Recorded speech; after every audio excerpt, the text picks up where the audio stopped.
This is it. This was a life beyond repair. It was a life riddled with misery and loneliness. Trying to remember the last happy moment isn't even possible anymore. Was there even one to begin with? No real friends, no dreams coming true, no happiness. It's not worth living. The incessant voice continually whispering the inadequacies, greedy, even saving sense, as if your life depended on it. Just get it over with. There was a loving family and a caring partner, but that just makes it worse since disappointment to loved ones is worse than to anyone else. The idea seems legitimate. Die and be a disappointment for a while, or live and make everyone's life worse. The former, of course, is the clear choice. On the shelf, there is a lonely traveling ant. Onions sit in the kitchen half chopped. Papers scattered about the room. The setting seems naturally perfect. Bringing the sweet relief of death seems both enticing and frightening. But it's been planned. No backing out. This is it. As the noose is inspected one last time to prevent any chance of living, the digital clock read 4:54. Without even taking one last deep breath, the chair gets kicked.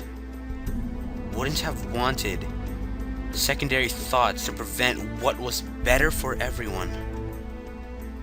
There's a dream that feels real in every way. There's a lonely mirror, and it shows the bruised neck and bloodshot eye. No surprise there. There's also someone else being reflected as well. It's the caring, loving partner. Memories flood of the unconditional love. She always wanted you to be happy, and although she would have never have approved of this, she gives a final embrace of warmth and love. She has no time for being angry, even if it's a dream. It hurts.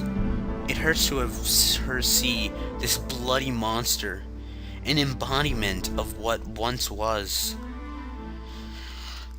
It's the DMT easing your way into death. The love is felt strongly, and the eyes close as the realization comes to fruition. It was all a mistake. Even if it was just that one person, this life was worth to continue living. But it's too late now.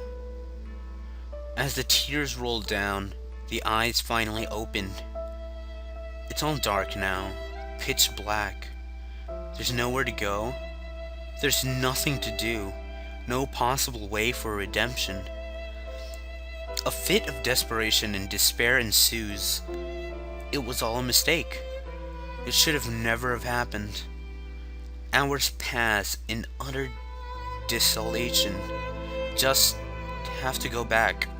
Must go back. As a futile effort, a complete representation of the world is imagined, and the darkness spawns a door out of intent. Going through the door leads to the room where the hanging occurred. The door closes behind, and opening it again shows the hallway of the house. Happiness dwells inside. It's a second chance. The happiness is quickly overshadowed by the reality of what occurred. This is just a facsimile world. It's not real. The room still has the noose, and everything else was exactly how it was before life ended. The digital clock reads 5:06. With tears making vision hazy, a call to the loving partner is the first thought that comes to mind. She answers cheerfully as she always would. She's worried and wants to bring food and keep company. She's not real. This is not the real world. You want the real world with the real people. You abruptly end the call and ignore the callbacks. Hair is pulled. Pain is felt. It feels real, but it's not. Cuts are made, more hair is pulled, and it's also real. Hunger eventually comes, as does the want to sleep. Days pass in solitude. More calls were received from concerned family members. You want the real family, not these imposters. The real love partner and the real family must be heartbroken. You want to go back to them. The imposters come and knock on the door. They plead to come inside. They only want to help, they say. They're fake. They peer from the windows with teary eyes. They see the visible cuts all over. They see the lack of hair due to continually pulling it off. It's all an imagined world after all, albeit one where pain exists. There's hope that eventually the pain will stop. There's no pain in dreams. Time passes, the front door's knocked down, and white-coated people come inside. Not much fight is given as they carry you to an ambulance. Mother is crying, but nothing is felt. It's not possible to care for these fake people. Pills are forced down the throat, and not a minute passes before sleep comes. Upon opening the eyes, everything is white, but it's not the same white that was seen when death came. A straitjacket has been tightened around the arms. There's white cushions embedded around the entire room, and the door is tightly shut. You just want to go back to the real world. None of this is real. This isn't real, is the only phrase that can be heard out of that room.